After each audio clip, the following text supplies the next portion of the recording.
I think the sense that when I was living there in Florence, when I came up with the story, it was that it was very much part of the everyday life. It wasn't sectioned off. It wasn't in a museum.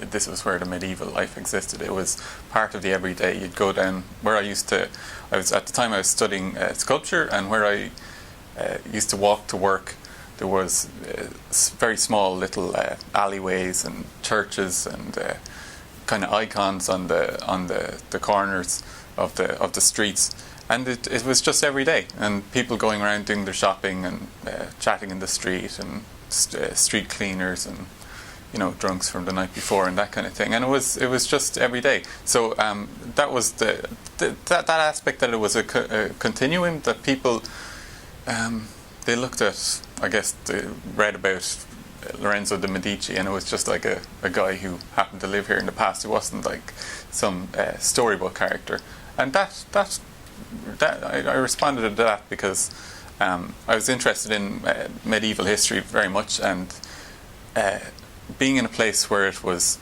part of the texture of life, it made it come more alive for me, and made it seem visceral and solid, which was helpful when I sat down to write it, because that's the great difficulty with a historical fiction. I think you're trying to put yourself in the mentality of the people who lived, before TV, before mass printing, before Google, all these kind of things, and it's difficult. So anything that can help you to do that is helpful, and that was one of the nice things about it.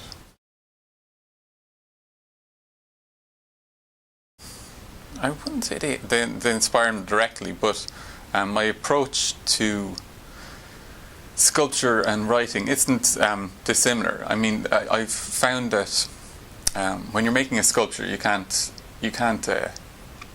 be too complicated about it, because generally it's just a figure, and it's just one solid figure. So even if you want to make it, for instance, a god or something like that, you can give him a prop or something.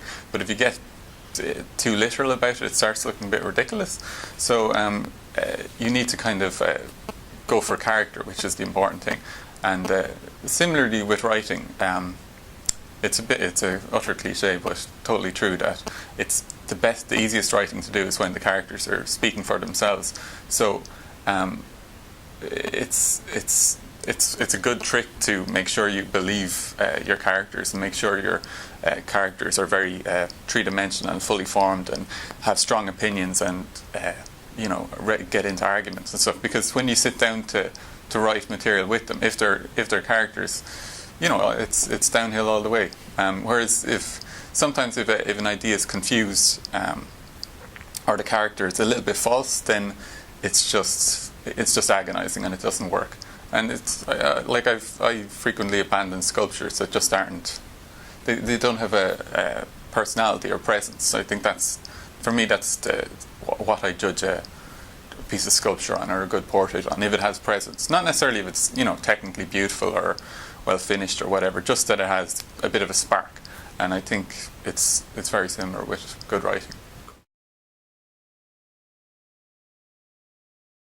Well, I lived right next door to the Bargello, which is it's a smallish museum of there's the Uffizi, of course, and it's got all the masterpieces and big queues and whatnot. But the Bargello, for some reason, isn't well known, and it's probably the greatest collection of classical sculpture or Renaissance sculpture in the world, really. And it's got Donatello's and Michelangelo's and whoever you want to think of, and it's never full. So it's a good place to go around, and it's small. It like used to be a prison, so there's a courtyard and all that nice sculptures, and it's got a lovely atmosphere.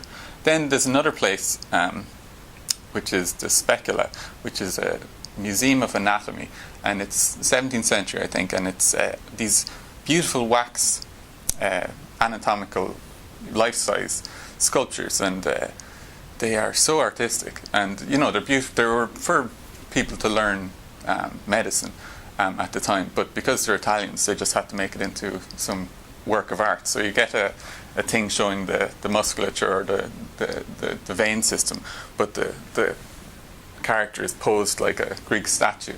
And it's just wonderfully bizarre and a strange place. And again, not a lot of people know it, so you'll have it to yourself really if you go to it.